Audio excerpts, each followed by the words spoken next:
Good morning, students.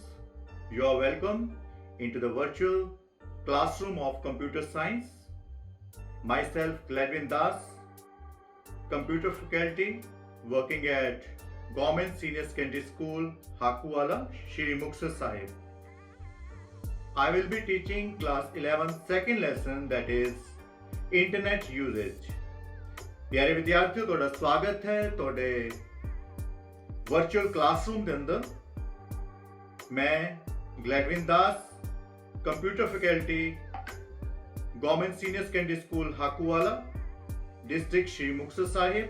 प्यारे विद्यार्थियों, ਅੱਜ ਆਪਾਂ 11th ਕਲਾਸ ਦਾ ਚੈਪਟਰ ਨੰਬਰ 2 ਦਾ ਭਾਗ 1 ਕਰਨ ਜਾ ਰਹੇ ਹਾਂ, ਜੋ ਹੈ ਇੰਟਰਨੈਟ। ਸਭ ਤੋਂ ਪਹਿਲਾਂ ਆਪਾਂ ਦੇਖੀਏ ਕਿ ਇੰਟਰਨੈਟ ਹੁੰਦਾ ਕੀ ਹੈ। So what is internet? Internet as it stands for International Networks of Computers, or internet is the interaction between two or more computers. The internet sometimes is simply called as the net. So प्यारे विद्यार्थियों, जिवें कि अपने नाम दे अर्थ नाल ही ये दस रहा है कि इंटरनेट का अर्थ हुंदा है इंटरनेशनल नेटवर्क ऑफ कंप्यूटर्स। ਇਹ ਨੈਟਵਰਕ ਦੋ ਜਾਂ ਦੋ ਤੋਂ ਵੱਧ ਕੰਪਿਊਟਰ ਨੂੰ ਆਪਸ ਵਿੱਚ ਜੋੜ ਕੇ ਬਣਾਇਆ ਹੁੰਦਾ ਹੈ। ਇਸ ਨੂੰ ਅਸੀਂ ਕਈ ਵਾਰ ਆਮ ਭਾਸ਼ਾ 'ਚ ਨੈਟ ਵੀ ਆਖਦੇ ਹਾਂ। These computers are digitally connected with each other by cables, fiber optics, wireless links. So ਅਸੀਂ ਇਹ ਕੰਪਿਊਟਰਸ ਨੂੰ ਡਿਜੀਟਲੀ ਕਨੈਕਟ ਕਰ ਸਕਦੇ ਹਾਂ ਕੇਬਲਾਂ ਦੁਆਰਾ, या ऑप्टिकल फाइबर द्वारा, या तुसी वायरलेस रूप च भी अपने कंप्यूटर्स ਨੂੰ ਅੱਜਕੱਲ कनेक्ट कर सकते हो। We can use the internet to browse websites, communicate with people, download pictures, videos, listen to music, or do a lots of other things.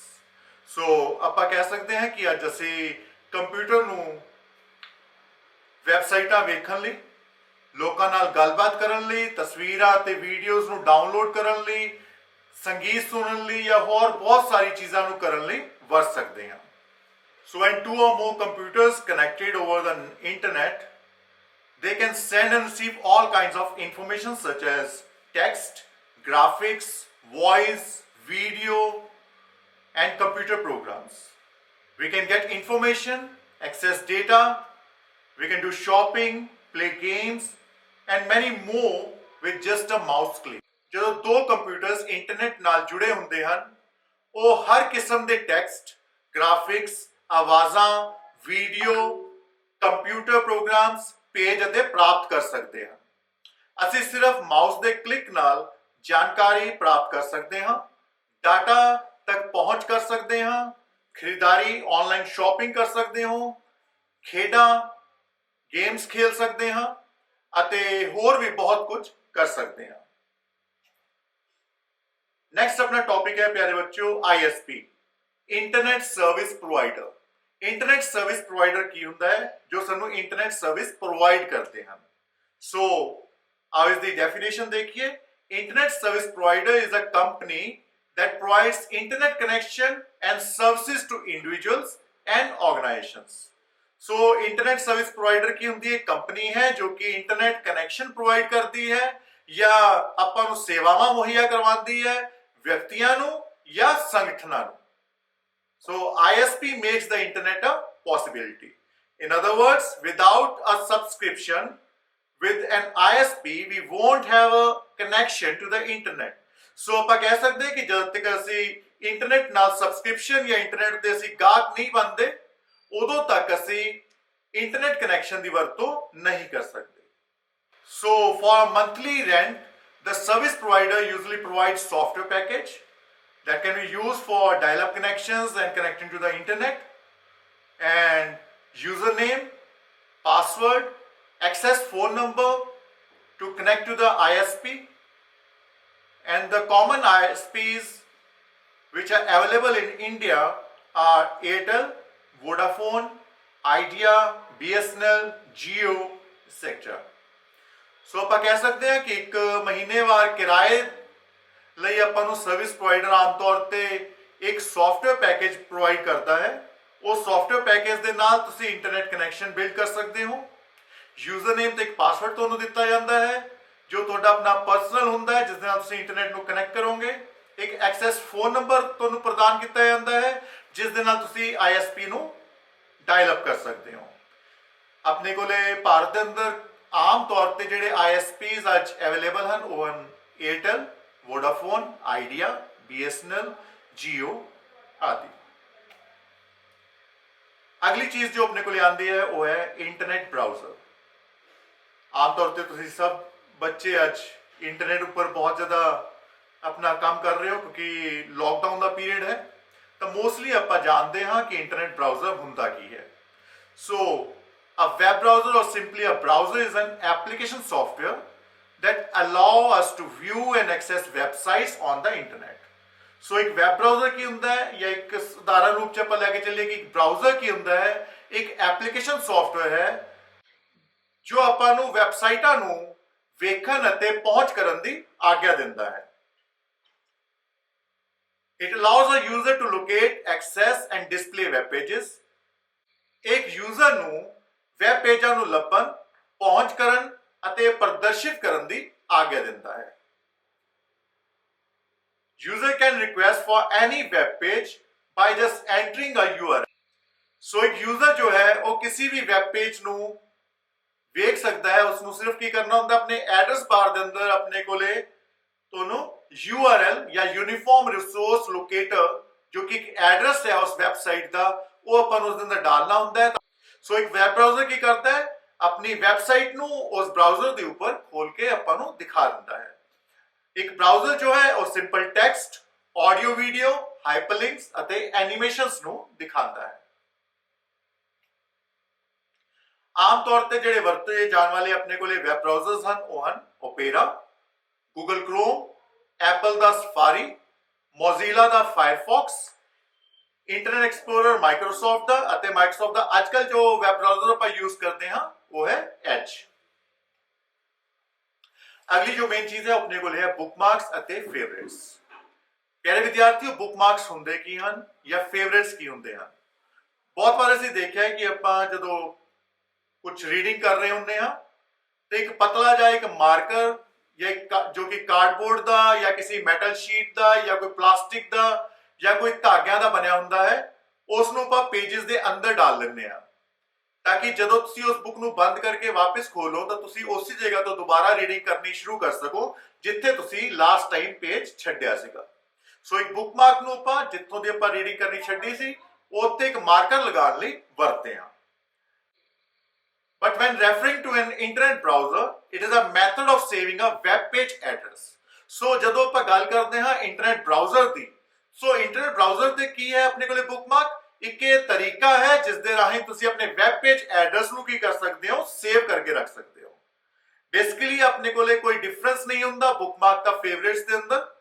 ਇਹ ਦੋਨੋਂ ਆਪਣੇ ਕੋਲੇ ਅਲੱਗ-ਅਲੱਗ ਸ਼ਬਦ ਹਨ ਜੋ ਕਿ ਇੱਕੋ ਹੀ ਕੰਮ ਕਰਦੇ ਹਨ। ਸੋ Internet Explorer is the major web browser that uses the term favorite. A URL, say for the future browsing in Mozilla Firefox, Google Chrome and Apple is called a bookmark. Bookmark and favorites save web addresses so that we can return to them quickly without having to retype them. So Internet Explorer is the only major web browser that uses the term favorites. Whereas the other browsers, which are the future browsing browsers, that is Mozilla, Firefox, Google Chrome, Apple Safari, they all called it as a bookmark.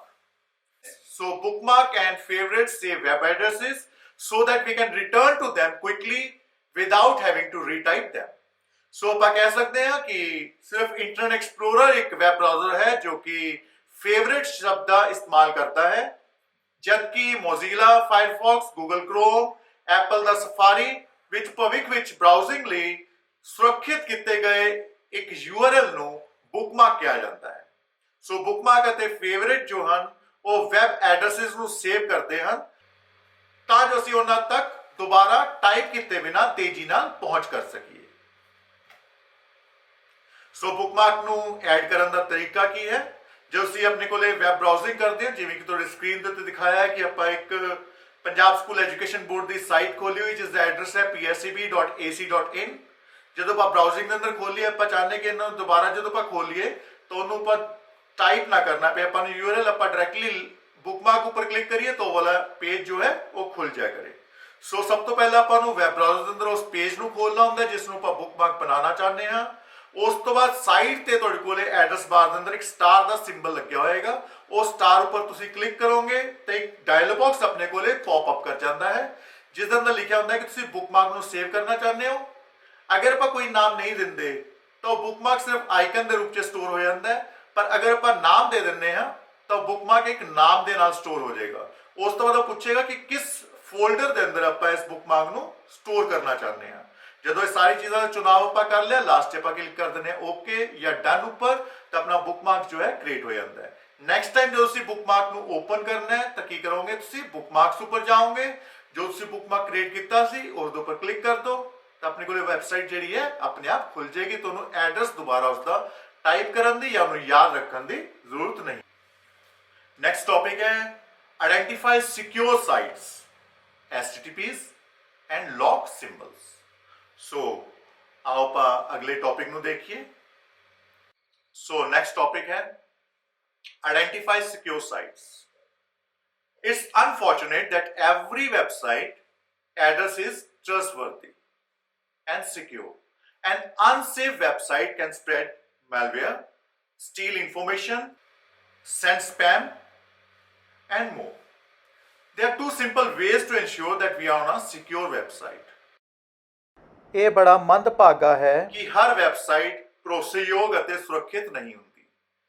ਇੱਕ ਅਸੁਰੱਖਿਅਤ website ਮੈਲਵੇਅਰ ਫੈਲਾ ਸਕਦੀ ਹੈ, ਜਾਣਕਾਰੀ ਚੋਰੀ ਕਰ ਸਕਦੀ ਹੈ, ਸਪੈਮ ਭੇਜ ਸਕਦੀ ਹੈ ਤੇ ਹੋਰ ਵੀ ਆਪਣੇ ਕੋਲੇ ਬਹੁਤ ਨੁਕਸਾਨ ਆਪਾਂ ਨੂੰ ਪਹੁੰਚਾ ਸਕਦੀ ਹੈ। ਅਸੀਂ ਇੱਕ ਸੁਰੱਖਿਅਤ ਵੈਬਸਾਈਟ ਤੇ ਹਾਂ ਜਾਂ ਨਹੀਂ, ਸੁਨਿਸ਼ਚਿਤ ਕਰਨ ਲਈ ਸਧਾਰਨ ਤੌਰ ਤੇ ਆਪਣੇ ਕੋਲੇ ਦੋ ਤਰੀਕੇ ਹਨ। ਆਓ ਆਪਾਂ ਉਸ ਤਰੀਕਿਆਂ ਬਾਰੇ ਦੇਖੀਏ। ਸਭ ਤੋਂ ਪਹਿਲਾ ਤਰੀਕਾ ਹੈ look at the web address in browsing, make sure the web address starts with HTTPS। ਸੋ ਸਭ ਤੋਂ ਪਹਿਲੀ ਚੀਜ਼ ਜਿਹੜੀ ਤੁਸੀਂ ਨਿਸ਼ਚਿਤ ਕਰਨੀ ਹੈ ਜਦੋਂ ਵੈਬ ਐਡਰੈਸ ਦੇਖੋਗੇ ਤੁਸੀਂ ਆਪਣੀ ਕਿਸੇ ਵੈਬਸਾਈਟ ਦਾ, ਤਾਂ ਹਮੇਸ਼ਾ ਇਹ ਚੀਜ਼ ਚੈੱਕ ਕਰਨੀ ਹੈ ਕਿ ਆਪਣਾ ਵੈਬ ਐਡਰੈਸ ਜੋ ਹੈ ਉਹ ਸਟਾਰਟ ਕਿਸ ਤੋਂ ਕਰ ਰਿਹਾ ਹੋਏ? HTTPS ਤੋਂ। HTTPS ਜੋ ਹੈ ਉਹ ਸਟੈਂਡ ਕਰਦਾ ਹੈ hypertext transfer protocol over secure socket layer. एक मॉडिफिकेशन है अपने को HTTP दी जो कि एक इंफॉर्मेशन ਨੂੰ ਜ਼ਿਆਦਾ ਸਿਕਿਉਰ ਬਣਾਉਂਦੀ ਹੈ ਆਪਣੇ ਬ੍ਰਾਊਜ਼ਰ ਦੇ ਅੰਦਰ ਅਤੇ ਸਰਵਰ ਦੇ ਅੰਦਰ। HTTPs encrypt the information given by the user side and decrypt the information from the server side. So SSL, that is secure socket layer certificate, provides security for the customer site information. So HTTPs ਜੋ ਹੈ information ਨੂੰ ਆਪਣੇ ਕੋਲੇ user site ਤੇ ਐਨਕ੍ਰਿਪਟ ਕਰਦੀਆਂ ਹਨ ਅਤੇ server site ਤੇ ਇਨਫੋਰਮੇਸ਼ਨਸ ਨੂੰ ਕੀ ਕਰਦੀਆਂ ਹਨ? ਉਹ ਡਿਕ੍ਰਿਪਟ ਕਰਦੀਆਂ ਹਨ। ਸੋ ਇੱਕ SSL ਸਰਟੀਫਿਕੇਟ ਆਪਾਂ ਨੂੰ ਪ੍ਰੋਵਾਈਡ ਕੀਤਾ ਜਾਂਦਾ ਹੈ ਕਸਟਮਰ ਨੂੰ ਜੋ ਇਹ ਦੱਸਦਾ ਹੈ ਕਿ ਜਿਸ ਸਾਈਟ ਉੱਪਰ ਤੁਸੀਂ ਹੋ ਉਹ ਸਾਈਟ ਕੀ ਹੈ? ਇੱਕ ਸਿਕਿਉਰ ਸਾਈਟ ਹੈ। Second point, look for a closed padlock in web browser. So second ਚੀਜ਼ ਜੋ ਆਪਾਂ ਦੇਖਣੀ ਹੈ ਉਹ ਦੇਖਣਾ ਹੈ ਕਿ ਜੋ ਤੁਸੀਂ ਵੈਬ ਬ੍ਰਾਊਜ਼ਰ ਦੇ ਅੰਦਰ ਕੰਮ ਕਰ ਰਹੇ ਹੋ ਉਸ ਦੇ ਅੰਦਰ ਜੋ ਵੈਬਸਾਈਟ ਦਾ ਨਾਮ ਹੈ ਉਸ ਦੇ ਸਟਾਰਟਿੰਗ 'ਚ ਇੱਕ ক্লোਜ਼ ਪੈਡਲੌਕ, ਇੱਕ ਤਾਲੇ ਦਾ ਨਿਸ਼ਾਨ ਬਣਿਆ ਹੋਏਗਾ ਕਿ ਉਹ ਰੰਗ ਕਿਸ ਰੰਗ 'ਚ ਹੈ। ਹਰੇ ਰੰਗ 'ਚ ਹੈ ਤਾਂ ਉਹ ਸਾਈਟ ਜਿਹੜੀ ਹੈ ਸਿਕਿਉਰ ਸਾਈਟ ਮੰਨੀ ਜਾਂਦੀ ਹੈ। Internet data travel from its starting point to its destination through numerous roads and relay points.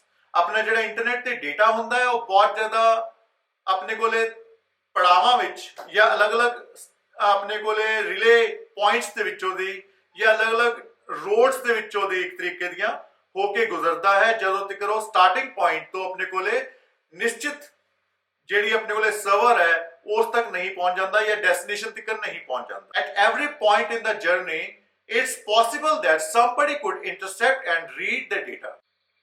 So web browser ਵਿੱਚ ਇੱਕ ਬੰਦ ਪੈਡਲੌਕ ਦੀ ਭਾਲ ਕਰੋ। ਇੰਟਰਨੈਟ ਡਾਟਾ ਸ਼ੁਰੂਆਤੀ ਬਿੰਦੂ ਸਟਾਰਟਿੰਗ ਪੁਆਇੰਟ ਤੋਂ ਆਪਣੀ ਮੰਜ਼ਿਲ ਤੱਕ ਡੈਸਟੀਨੇਸ਼ਨ ਤੱਕ ਕਈ ਰੂਟਾਂ ਅਤੇ ਰਿਲੇ ਪੁਆਇੰਟਸ ਰਾਹੀਂ ਯਾਤਰਾ ਕਰਦਾ ਹੈ। ਯਾਤਰਾ ਦੇ ਹਰ ਪੁਆਇੰਟ ਤੇ ਇਹ ਸੰਭਵ ਹੈ ਕਿ ਕੋਈ ਨਾ ਕੋਈ ਤੁਹਾਡਾ ਡਾਟਾ ਦੇਖ ਸਕਦਾ ਹੈ ਜਾਂ ਚੋਰੀ ਕਰ ਸਕਦਾ ਹੈ। ਮੇਨ ਜੋ ਚੀਜ਼ ਆਪਾਂ ਧਿਆਨ ਦੇਣੀ ਹੈ ਉਹ ਕੀ ਆਪਣੇ ਕੋਲੇ ਅ ਗ੍ਰੀਨ ਪੈਡਲੌਕ। ਸੋ ਗ੍ਰੀਨ ਪੈਡਲੌਕ ਕੀ ਇੰਡੀਕੇਟ ਕਰਦਾ ਹੈ? ਸੋ ਅ green ਪੈਡਲੌਕ ਇੰਡੀਕੇਟਸ first point, we are definitely connected to the website whose address is shown in the address bar. Connection has not been intercepted. ਇੱਕ ਹਰਾ ਪੈਡਲੌਕ ਕੀ ਦਰਸਾਉਂਦਾ ਹੈ? ਅਸੀਂ ਨਿਸ਼ਚਿਤ ਤੌਰ ਤੇ ਉਸ ਵੈਬਸਾਈਟ ਨਾਲ ਜੁੜੇ ਹਾਂ ਜਿਸ ਦਾ ਪਤਾ ਐਡਰੈਸ ਬਾਰ ਵਿੱਚ ਦਿਖਾਇਆ ਗਿਆ ਹੈ। ਸੈਕੰਡਲੀ, ਕਨੈਕਸ਼ਨ ਰੋਕਿਆ ਨਹੀਂ ਗਿਆ, ਮਤਲਬ ਆਪਣਾ ਕਨੈਕਸ਼ਨ ਵਿੱਚ ਇੰਟਰਸੈਪਸ਼ਨ ਨਹੀਂ ਕੀਤੀ ਗਈ ਹੈ। ਬ੍ਰਾਊਜ਼ਰ ਅਤੇ ਵੈਬਸਾਈਟ ਦੇ ਵਿਚਕਾਰ ਜਾਸੂਸੀ ਰੋਕਣ ਲਈ ਕਨੈਕਸ਼ਨ ਐਨਕ੍ਰਿਪਟ ਕੀਤਾ ਗਿਆ ਹੈ। ਆਪਣੇ ਕੋਲੇ ਡੇਟਾ ਕੀ ਹੈ? ਆਪਣੇ ਕੋਲੇ ਐਨਕ੍ਰਿਪਟਡ ਫਾਰਮ ਦੇ ਅੰਦਰ ਭੇਜਿਆ ਜਾ ਰਿਹਾ ਹੈ। ਜਦੋਂ ਅਸੀਂ ਪੈਡਲੌਕ ਤੇ ਕਲਿੱਕ ਕਰਦੇ ਹਾਂ ਤਾਂ ਸਾਨੂੰ ਇੱਕ ਮੈਸੇਜ ਦਿਖਦਾ ਹੈ ਜਿਸ ਵਿੱਚ ਕੰਪਨੀ ਦਾ ਨਾਮ ਲਿਖਿਆ ਹੁੰਦਾ ਹੈ ਅਤੇ ਇੱਕ ਮੈਸੇਜ ਲਿਖਿਆ ਹੁੰਦਾ ਹੈ that connection to the server is encrypted, ਜੋ ਆਪਾਂ ਨੂੰ ਇਹ ਸੁਨਿਸ਼ਚਿਤ ਕਰਦਾ ਹੈ ਕਿ ਜੋ ਤੁਹਾਡਾ ਡੇਟਾ ਹੈ ਤੁਹਾਡੇ ਬ੍ਰਾਊਜ਼ਰ ਤੋਂ ਜਦੋਂ ਕੰਪਨੀ ਤੱਕ ਜਾ ਰਿਹਾ ਹੈ ਉਹ ਇੱਕ ਐਨਕ੍ਰਿਪਟਡ ਫਾਰਮ ਦੇ ਅੰਦਰ ਜਾ ਰਿਹਾ ਹੈ, ਰਾਹ 'ਚ ਉਸ ਦੇ ਨਾਲ ਕੋਈ ਛੇੜਛਾੜ ਨਹੀਂ ਕਰ ਸਕਦਾ। ਨੈਕਸਟ ਹੈ ਕੁਝ ਚੀਜ਼ਾਂ ਆਪਣੇ ਕੋਲੇ ਧਿਆਨ ਰੱਖਣ ਯੋਗ ਹਨ। ਸਭ ਤੋਂ ਪਹਿਲੀ ਚੀਜ਼, do not log into a site if it is not a secure as described above। ਪਹਿਲੀ ਚੀਜ਼ ਹੈ ਕਿ ਅਗਰ ਆਪਾਂ ਨੂੰ ਲੱਗਦਾ ਹੈ ਕਿ ਜਿਸ ਸਾਈਟ ਤੇ ਆਪਾਂ ਲੌਗਇਨ ਕੀਤਾ ਹੋਇਆ ਹੈ ਉਹ ਸਾਈਟ ਸਿਕਿਉਰ ਨਹੀਂ ਹੈ, ਜਿਵੇਂ ਕਿ ਆਪਣੇ ਕੋਲੇ ਉੱਪਰ ਹੁਣੇ ਆਪਾਂ ਪੜ੍ਹਿਆ ਕਿ ਕੀ ਚੀਜ਼ਾਂ ਹਨ ਜੋ ਇੱਕ ਸੁਰੱਖਿਅਤ ਵੈਬਸਾਈਟ ਨੂੰ ਬਣਾਉਂਦੀਆਂ ਹਨ, ਤਾਂ ਅਗਰ ਆਪਾਂ ਨੂੰ ਲੱਗੇ ਕਿ ਆਪਣੀ ਵੈਬਸਾਈਟ ਜਿਸ ਦੇ ਉੱਤੇ ਆਪਾਂ ਲੌਗਇਨ ਕੀਤਾ ਹੈ ਉਹ ਸੁਰੱਖਿਅਤ ਨਹੀਂ ਹੈ ਤਾਂ ਆਪਾਂ ਨੂੰ ਉਸ ਦੇ ਉੱਤੇ ਲੌਗਇਨ ਨਹੀਂ ਕਰਨਾ ਚਾਹੀਦਾ। ਸੈਕੰਡ ਚੀਜ਼, do not log into a site if you feel it is a fake। ਸੋ ਅਗਰ ਤੁਹਾਨੂੰ ਲੱਗਦਾ ਹੈ ਕਿ ਆਪਣੀ ਜਿਹੜੀ ਸਾਈਟ ਹੈ ਉਹ ਆਪਣੀ ਇੱਕ ਫੇਕ ਵੈਬਸਾਈਟ ਹੈ ਜਾਂ ਇੱਕ ਜਾਲੀ ਵੈਬਸਾਈਟ ਹੈ ਤਾਂ ਆਪਾਂ ਨੂੰ ਉਸ ਦੇ ਅੰਦਰ ਲੌਗਇਨ ਨਹੀਂ ਕਰਨਾ ਚਾਹੀਦਾ। ਤੀਸਰੀ ਚੀਜ਼ ਹੈ ਆਪਣੇ ਕੋਲੇ log out of the website when we are finished। So ਜਦੋਂ ਤੁਸੀਂ ਆਪਣਾ ਕੰਮ ਖਤਮ ਕਰ ਲੈਂਦੇ ਹੋ ਇੱਕ ਪਾਰਟਿਕੂਲਰ ਵੈਬਸਾਈਟ ਦੇ ਉੱਪਰ ਤਾਂ ਕਿ ਤੁਸੀਂ ਲੌਗਇਨ ਕੀਤਾ ਹੋਇਆ ਹੈ ਤਾਂ ਲੌਗਇਨ ਹੀ ਉਸ ਨੂੰ ਬੰਦ ਨਾ ਕਰ ਦਿਓ ਬਲਕਿ ਉਸ ਦੇ ਅੰਦਰੋਂ ਦੀ ਲੌਗ ਆਊਟ ਕਰਕੇ ਬਾਹਰ ਆ ਜਾਓ। ਸੋ ਪਿਆਰੇ ਵਿਦਿਆਰਥੀਓ, ਮੇਰਾ ਵਿਸ਼ਵਾਸ ਹੈ ਕਿ ਤੁਹਾਨੂੰ ਇਹ ਪਹਿਲਾ ਟੌਪਿਕ ਜੋ ਕਿ ਇੰਟਰਨੈਟ ਹੈ ਆਪਣੇ ਕੋਲੇ ਚੈਪਟਰ ਇੰਟਰਨੈਟ ਯੂਜ਼ਸ ਦਾ ਉਹ ਸਮਝ ਆਇਆ ਹੋਵੇਗਾ। ਸੋ ਅਗਲਾ ਟੌਪਿਕ ਆਪਾਂ ਅਗਲੀ ਕਲਾਸ ਦੇ ਅੰਦਰ ਦੇਖਾਂਗੇ। ਤਦ ਤੱਕ ਲਈ stay home, stay safe. Thank you.